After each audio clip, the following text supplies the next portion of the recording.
സാധാരണ വീടെന്ന സ്വപ്നം നമ്മൾ ഷൂട്ട് ചെയ്യുന്നത് നിങ്ങളുടെ സൈറ്റിൽ നിന്നുകൊണ്ടിട്ട് ഏതെങ്കിലും ഒരു സൈറ്റിലാണ്. അതെ. പക്ഷെ ഇന്ന് അള്ളാഹുവിൻ്റെ അനുഗ്രഹം കൊണ്ട് എൻ്റെ സൈറ്റ് ഞാനൊരു വീട് വെക്കാനായിട്ട് പോവുകയാണ്.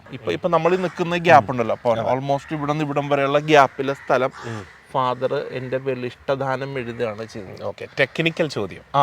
എന്തുകൊണ്ട് ഇഷ്ടദാനം?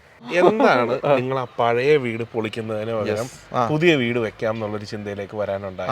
ഉത്തരം എനിക്കറിയാം. ഞാൻ പറയാം. അതായത് വീടെന്ന സ്വപ്നത്തിന്റെ മറ്റൊരു എപ്പിസോഡിലേക്ക് എല്ലാ സുഹൃത്തുക്കൾക്കും സ്വാഗതം. ഇതിൽ തന്നെ ഇപ്പോഴത്തെ ഒരു വ്യത്യാസം മനസ്സിലായല്ലോ. സാധാരണ ഈ ഒരു ആമുഖ സ്റ്റേറ്റ്മെന്റ് ഇടുന്നത് നമ്മുടെ കഥയുടെ നായകന് ഡയറക്ടറുമായിട്ടുള്ള ഇബാദാണ്. പക്ഷെ ഇന്ന് ഞാനാണ്, ഇന്ന് നിങ്ങൾ എന്നെയാണ് ക്വസ്റ്റ്യൻ ചെയ്യാനായിട്ട് പോകുന്നത്. യെസ്, ഒരു മലയാളികളായിട്ടുള്ള ഒരു മനുഷ്യൻ ജീവിക്കുന്നതിൻ്റെ ഒരു ലൈഫിൻ്റെ ഒരു വലിയ പ്രധാനപ്പെട്ടത് അവനൊരു വീട് വെക്കണം എന്നുള്ളതാണ്. പക്ഷേ എനിക്കും ഒരു വീട് വെക്കാനായിട്ട് സാധിച്ചു. അപ്പം നമ്മളെന്തായാലും ഫസ്റ്റ് എപ്പിസോഡിലൂടെ തുടങ്ങി. നിങ്ങൾ ഇന്ന് എന്നോട് ചോദിക്കണോട്ടാ, ഞാനായിരിക്കും ഇതെന്ന് പറയണത്, അതല്ലേ പോരെ? അതെ, ഇന്നത്തെ എപ്പിസോഡ് നമുക്ക് കുറേ കൂടെ നിങ്ങൾ സെൻട്രിക് ആണ്. എഞ്ചിനീയറിംഗ് ആൻഡ് ടെക്നിക്കൽ അല്ല, കുറച്ചുകൂടെയും സാധാരണ ഒരാള് ഒരു വീട് വെക്കാൻ തുടങ്ങുമ്പോൾ അയാൾ ഫേസ് ചെയ്യുന്ന കുറച്ച് പ്രോബ്ലംസ്, അയാൾ അറിഞ്ഞിരിക്കേണ്ട കുറച്ച് കാര്യങ്ങൾ, ഇതൊക്കെയാണ് ഞാൻ ചെയ്ത കാര്യങ്ങൾ എൻ്റെ അടുത്ത് പറയണം കേട്ടോ. നമ്മളെപ്പോഴും വീടുന്ന സ്വപ്നം നമ്മളെ ആളുകൾക്ക് പ്രയോജനകരമാകണം എന്നുള്ളതാണ് നമ്മുടെ ഇൻറ്റൻഷൻ. അപ്പം നമ്മൾ ആദ്യം തന്നെ ഒരു കാര്യം പറയുകയാണ്, നമ്മൾ ഉപയോഗിക്കുന്ന പ്രോഡക്റ്റുകളും നമ്മൾ ഉപയോഗിച്ചിട്ടുള്ള പ്രോഡക്റ്റുകളും എല്ലാം ഈ ഒരു എൻ്റെ വീട്ടിൽ വരണം. ഈ ഒരു എപ്പിസോഡ് പോലും നമ്മുടെ ഒരു ബോഷ് കാണിക്കലല്ല, എക്സ്ട്രീമിലി കാണുന്ന ആൾക്ക് ഉപകാരപ്പെടണം. പിന്നെ ഒരു കാര്യം നമ്മുടെ ഓഡിയൻസിനോട് പറയാം, നിങ്ങൾക്ക് ഇത് വന്ന് കാണാം, ഈ സൈറ്റ് വന്ന് കാണാം, നമ്മൾ ചെയ്യുന്ന കാര്യങ്ങൾ കാണാം, അവർക്കും അതിൻ്റെ അകത്തൊരു ഉപകാരം ഉണ്ടാകണം. അപ്പോൾ അതിനുള്ള ലൊക്കേഷനൊക്കെ നമുക്ക് എന്തായാലും അടി കൊടുക്കാമല്ലോ. കോൺട്രാക്ടർ കുഴപ്പമില്ലല്ലോ. കുഴപ്പമില്ല. നിങ്ങളുടെ ഒരു വീട് വെക്കാൻ പറ്റുന്നതും എൻ്റെ ഒരു പ്രൊഫഷണൽ കരിയറിലെ ഒരു വലിയ ഭാഗ്യമായിട്ട് ഞാൻ കാണുന്നു. ഇത്രയധികം വീട് വെക്കുന്നുണ്ടെങ്കിലും ഇബാദ് റഹ്മാന്റെ വീട് വെക്കുക എന്ന് പറയുമ്പോൾ നമുക്കൊരു ഭയങ്കര ഭാഗ്യവും ഒരു അനുഗ്രഹം തന്നെയാണ്, അതിന് സംശയമില്ല. ഇതിനകത്ത് ഭയങ്കര വലിയൊരു സ്റ്റോറി ഉണ്ട്, ഞാൻ ഇതാക്കി പറയാം. നമ്മളിപ്പോൾ നിൽക്കുന്ന സ്ഥലം ഉണ്ടല്ലോ, ഞാൻ ഫേസ് ചെയ്ത കാര്യങ്ങളാണ് നിങ്ങളോട് പറയാം. നമ്മൾ ഈ നിൽക്കുന്ന സ്ഥലം 96 എൻ്റെ ഫാദർ വിറ്റ സ്ഥലത്താണ്. ഞങ്ങളൊരു 4 കെട്ട് തറവാടാണ് എൻ്റെ വീട്.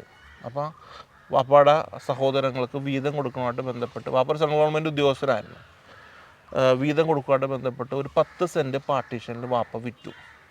അത് അള്ളാഹുവിൻ്റെ അനുഗ്രഹം, ഞാൻ ബ്ലെസ്സിങ് വെച്ചിട്ട് ഇന്ന് നമുക്ക് ഈ സാധനം തിരിച്ചു മേടിക്കാനായിട്ട് പറ്റി. അപ്പോൾ അവിടെ നമ്മളൊരു വീട് വെക്കാനായിട്ട് പോകണം. അതാണ് അതിൻ്റെ യാഥാർത്ഥ്യം, അല്ല റിയാലിറ്റി നിങ്ങൾക്ക് അറിയാമല്ലോ. എനിക്കറിയാലോ. ഈ വീട് വെക്കുന്ന സമയത്ത് ഞാൻ ഫേസ് ചെയ്ത ഏറ്റവും ഒരു ചലഞ്ച് എന്താണെന്നറിയോ? ഒന്നാമത്തെ കാര്യം, 2 ഓപ്ഷൻ എൻ്റെ മുന്നിലുണ്ട്. ഒന്നെങ്കിൽ എൻ്റെ ഈ പഴയ 4 കെട്ട് തറവാട് പൊളിക്കാം. ആദ്യത്തെ ചോദ്യം അതാണ്, എന്താണ് നിങ്ങൾ ആ പഴയ വീട് പൊളിക്കുന്നതിന് പകരം പുതിയ വീട് വെക്കാം എന്നുള്ളൊരു ചിന്തയിലേക്ക് വരാനുണ്ടായി? ഉത്തരം എനിക്കറിയാം. ഞാൻ പറയാം. അതായത് ഞങ്ങളുടെ വർഷം എബോ 100 വർഷത്തിൽ പരം പഴക്കമുണ്ട് ആ ഒരു വീടിന്. ഇത് പൊളിക്കുക എന്ന് പറഞ്ഞു കഴിഞ്ഞാൽ മേ ബി ഒരു 2 ഡേയ്സത്തെ പണിയോ 3 ഡേയ്സത്തെ പണിയോ ഉള്ളൂ. പക്ഷെ അതിലൊരു ചരിത്രമുണ്ട്. എൻ്റെ കാരണവന്മാർ, എൻ്റെ ഫാദറിൻ്റെ ഫാദറൊക്കെ താമസിച്ചൊരു സ്ഥലമാണ്. അപ്പോൾ അതൊരു ചരിത്രത്തിൻ്റെ ഭാഗമായിട്ട് അവിടെ നിൽക്കണം, അത് മെയിൻറ്റെയിൻ ചെയ്യണം എന്നുള്ളതാണ് എൻ്റെ അതിയായിട്ടുള്ളൊരു ആഗ്രഹം. ഒരു 4 കെട്ട് തറവാടുണ്ട്, അതിൽ എന്താ പറയുക, ഇതുണ്ട്, തേങ്ങ ഇടുന്ന പഴയ സ്ഥലമുണ്ട്, നെല്ലിടുന്ന സ്ഥലങ്ങൾ, അതൊക്കെ അവിടെ തന്നെ നിൽക്കട്ടെ. അത് അങ്ങനെ തന്നെ പോട്ടെ, നമ്മളായിട്ട് അതിനെ തൊടുന്നില്ല. എന്നാൽ നമുക്കൊരു ചെറിയൊരു പുതിയ വീടും വേണം താനും. അപ്പോൾ അതിൽ തന്നെ റിനോവേറ്റ് ചെയ്യേണ്ട എന്നുള്ളതാണ് എൻ്റെ ഒരു കോൺട്രാക്ടർ പവർ. എത്രയൊക്കെ റിനോവേറ്റ് ചെയ്യാൻ ശ്രമിച്ചാലും ഇന്നത്തെ ഒരു ലൈഫ് സ്റ്റൈലിന് മാച്ച് ചെയ്യുന്നത് പോലെ അല്ല. ഇബാദിൻ്റെ ഫാമിലിക്ക് നമ്മൾ ഈ വീട് വെക്കുമ്പോൾ ഞാൻ എല്ലാ ക്ലയൻസിനോടും പറയാറുണ്ട്, അതായത് വീടെന്ന് പറയുന്ന സംഭവം നിങ്ങൾക്ക് കിടന്നുറങ്ങാനുള്ളൊരു സ്ഥലം മാത്രമല്ല, നിങ്ങൾ ഭാവിയിൽ ആരായി തീരും എന്നുള്ളതിന് ഇന്ന് നിങ്ങൾ താമസിക്കുന്ന സ്ഥലത്തിന് ഭയങ്കരമായ ഇമ്പോർട്ടൻസ് ഉണ്ട്. ഓക്കെ, അപ്പൊ നമുക്ക് എന്താ, ഞാൻ എല്ലാവരോടും പറയാറുള്ള പോലെ എനിക്ക് വീട്ടിൽ ഇരുന്ന് വായിക്കാനുള്ള ഒരു സ്ഥലവും സൗകര്യവും ഉണ്ടായിരുന്നുകൊണ്ടാണ് ഞാൻ എൻ്റെ ചെറുപ്പം തൊട്ട് സ്ഥിരമായി പുസ്തകം വായിക്കാനും അപ്പൊ എൻ്റെ ജീവിതത്തിൽ അതൊരു വലിയ ഇമ്പാക്റ്റ് ആയിട്ടുണ്ട്. അപ്പൊ ഞാൻ നിങ്ങളോട് പറഞ്ഞത്, പഴയ വീടിനെ നമുക്ക് എപ്പോഴും റെനോവേറ്റ് ചെയ്യാനൊക്കെ പറ്റും, പറ്റായികയല്ല, പക്ഷെ നിങ്ങൾക്ക് ഇന്ന് ലിമിറ്റേഷൻസ് ഉണ്ട്. നിങ്ങൾ എന്തായി തീരുമെന്ന പൊട്ടൻഷ്യൽ, ആ പൊട്ടൻഷ്യലിലേക്ക് എത്താൻ അത് അത്ര കണ്ടങ്ങ് അതിന് സാറ്റിസ്ഫൈ ചെയ്യാൻ സാധിക്കില്ല.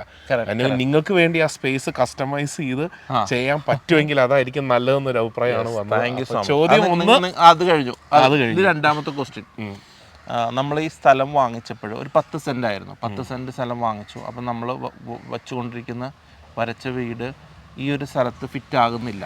അതിന് കുറച്ച് സ്ഥലം വേണം. അവിടെയാണ് എനിക്ക് നമ്മുടെ ആളുകൾക്ക് പുതിയൊരു ഇൻഫർമേഷൻ കൊടുക്കാനുള്ളത്.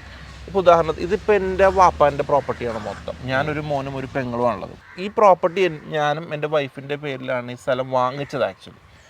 അപ്പോൾ ഇതിന് കുറച്ചുകൂടെ സ്ഥലം ആവശ്യമായിട്ട് വന്നു ഞങ്ങൾക്ക്.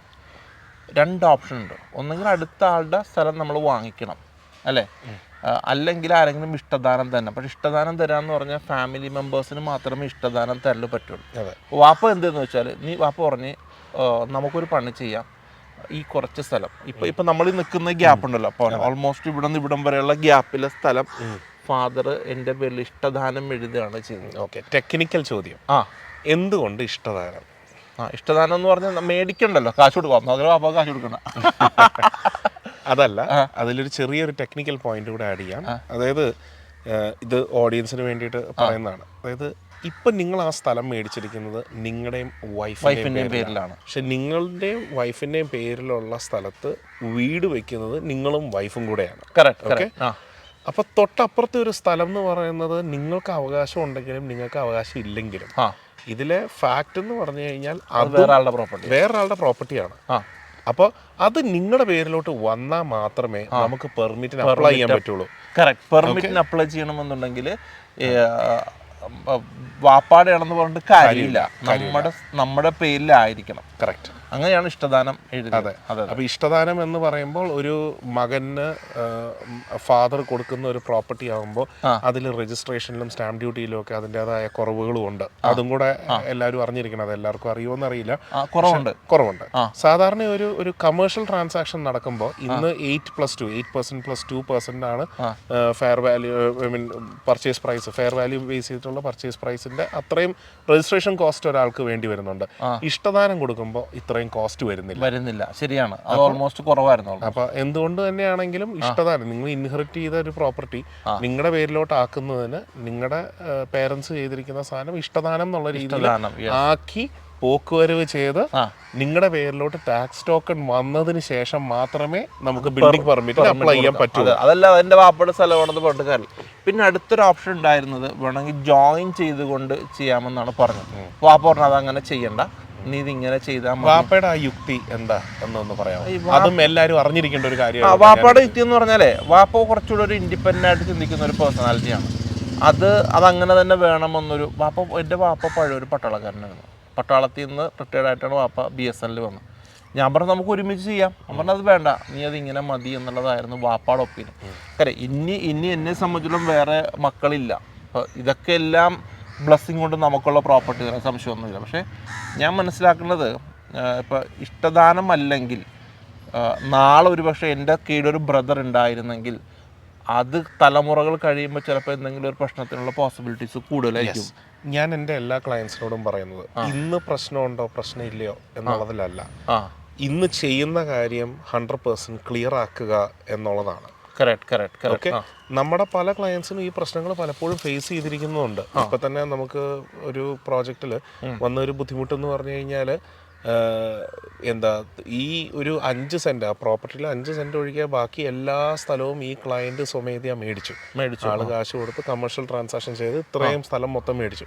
ഇതിന്റെ കാതലായിട്ടുള്ള ഒരു ഭാഗം മാത്രം പേരൻസിന്റെ പേരില്ല. ഇത് പുള്ളിക്ക് കൊടുക്കാം എന്നുള്ളത് തന്നെയാണ് പറഞ്ഞത്. പക്ഷെ ആ കൊടുക്കുന്ന സമയമായപ്പോഴേക്കും പുള്ളിയുടെ പെങ്ങൾ അതിലൊരു ബുദ്ധിമുട്ടായിട്ട് വന്നു. പെങ്ങളും അല്ല, അളിയൻ ബുദ്ധിമുട്ടായിട്ട് വന്നു. വിഷമമുള്ള ഒരു കാര്യം എന്താന്ന് പറഞ്ഞാൽ ഇത്രയും സ്ഥലം ചുറ്റുമുള്ളത് മേടിച്ചു കഴിഞ്ഞിട്ട് ഈ ഒരൊറ്റ സ്ഥലം ഇല്ലാത്തതുകൊണ്ട് ഇപ്പൊ ആ വീട് പണി നിന്നുപോയി, പെർമിറ്റിന് അപ്ലൈ ചെയ്യാൻ പറ്റിയില്ല. അതൊരു കോംപ്ലിക്കേറ്റഡ് അല്ലേ. നമ്മുടെ ആളുകൾ ശ്രദ്ധിക്കേണ്ടത് എല്ലാം ട്രാൻസ്പെറന്റ് ആയിട്ട് മുന്നോട്ട്. അത് നിങ്ങളുടെ സിസ്റ്റർ ആയിക്കോട്ടെ, നിങ്ങളുടെ വൈഫിന്റെ ഫാമിലി ആയിക്കോട്ടെ, എന്തും ആയിക്കോട്ടെ, ലാൻഡിന്റെ ട്രാൻസാക്ഷൻസ് ചെയ്യുമ്പോൾ ഇതിലെ കറക്റ്റ് യുക്തി എന്ന് പറയുന്നത് ഫാദറിന്റെ പേരിലാണ് എന്നുള്ളതിലല്ല.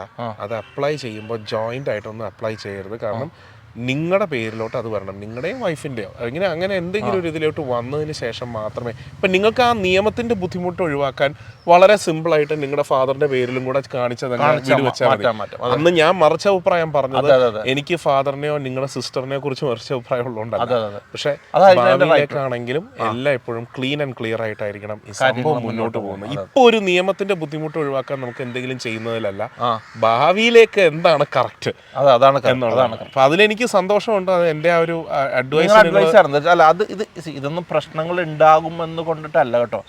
അതൊക്കെയാണ് എൻ്റെ സ്ട്രൈറ്റ് ആയിട്ടുള്ള കാര്യം. പിന്നെ ഞാൻ വേറൊരു കാര്യം കൂടെ ചെയ്തു. ഞാൻ എന്താ ചോദിച്ചാൽ, ഞാൻ ഇതിനൊരു അതിര് കെട്ടി. നിങ്ങൾ കണ്ടോ ഈ ഒരു അതിരെന്ന് പറഞ്ഞാൽ ഒരു സ്ഥലം പലപ്പോഴും ഉണ്ടല്ലോ, ഇതൊരു ബിലീഫ് സിസ്റ്റത്തിൻ്റെ ഭാഗമാണെന്ന് എനിക്കറിയില്ല, പലപ്പോഴും ഒരു ഓപ്പൺ ആയിട്ടുള്ളൊരു സ്ഥലത്ത് ചെയ്യുന്നതിനേക്കാൾ ഒരു ബൗണ്ടറി വെച്ചിട്ട് ചെയ്യുന്നത് നന്നാകുമെന്ന് എനിക്ക് ടെക്നിക്കലി ഇല്ല. പക്ഷെ അതിനൊരു കൺവീനിയൻസ് ഉണ്ട്. കൺവീനിയൻസ് എന്താന്ന് പറഞ്ഞു കഴിഞ്ഞാൽ, പുറത്തുനിന്ന് നമ്മുടെ സ്ഥലം അളക്കാൻ വേണ്ടി ഗവൺമെന്റിൽ നിന്ന് ആരെങ്കിലും വരുമ്പോഴോ അല്ലെങ്കിൽ വേറെ എന്തെങ്കിലും ഒരു ആവശ്യത്തിന്, നിയമപരമായിട്ടൊരു ആവശ്യത്തിന് വേണ്ടിയിട്ട് ഇവിടെ വന്നു കഴിയുമ്പോൾ നമ്മുടെ പ്രോപ്പർട്ടി ബൗണ്ടറി ഇതാണ് എന്ന് ക്ലിയർ ആയിട്ട് പറയാം. അതല്ലാതെ ആ കുറ്റി അടിച്ചിരിക്കുന്നത് കണ്ടോ, കണ്ടോ, ഇതല്ല. ടെക്നിക്കലി കാണിച്ചു കൊടുക്കാം. പക്ഷെ ഇത് കാരണം നിയമത്തിൽ ഒരു രീതിയിലും മാറ്റം വരാനില്ല. കാരണം നമ്മുടെ സ്കെച്ച് പ്രകാരവും നമ്മുടെ ആധാരപ്രകാരവും എന്താണ് ഡോക്യുമെന്റ് എന്നുള്ളതും ടാക്സ് ടോക്കണിൽ എന്താണ് ഏരിയ ഉണ്ടെന്നുള്ളതിന് മാത്രമേ പ്രസക്തിയുള്ളൂ. പക്ഷെ ഇത് വിഷ്വലി ഒരാൾ വന്നു കഴിയുമ്പോഴേക്കും സ്ഥലം ഇത് വളരെ ക്ലിയർലി ഐഡന്റിഫൈഡ് ആണ് എന്ന് പറയുമ്പോൾ അതിന് അതിൻ്റെതായ ഒരു പോസിറ്റീവ് എഫക്റ്റ് ഉണ്ടാകും. നിങ്ങൾ ചെയ്തതന്നെ ഞാൻ അഭിനന്ദിക്കത്ത് മാത്രമേ ഉള്ളൂ. പക്ഷെ അത് ചെയ്തില്ലെങ്കിലും അത് പ്രശ്നമൊന്നുമില്ല. കാരണം ഇപ്പൊ ഒരു ക്ലാരിറ്റി ഉണ്ട്.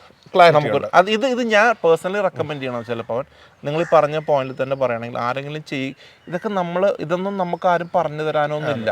നമ്മളുടെ ഈ വീഡിയോ എപ്പിസോഡുകളുടെ ജേർണിയിലാണ് നമ്മൾ ഇതൊക്കെ മനസ്സിലാക്കുന്നത്. അല്ലെ, ഞാൻ തന്നെ പലപ്പോഴും നിങ്ങളോട് ചോദിച്ചിട്ടുണ്ട് അവരെന്താ അങ്ങനെ കെട്ടിയേക്കണം, അപ്പോൾ ഒരു ബൗണ്ടറി വേണം. അപ്പം നമ്മൾ അതിനെ അങ്ങനെ വിഷ്വലൈസ് ചെയ്ത് ചെയ്യുകയാണ് ചെയ്യുന്നത്. ഇനി അടുത്തൊരു ഭയങ്കര വലിയൊരു ചലഞ്ചുണ്ട്. ഏത് കോൺട്രാക്ടർ വേണം, ഏത് ആർക്കിടെക്ടർ വേണം എന്നുള്ളതാണ് അടുത്തൊരു പാരൻസ്. അത് അടുത്ത എപ്പിസോഡിൽ പറയാം കേട്ടോ. വീണ്ടും കാണാം. Thank you so much.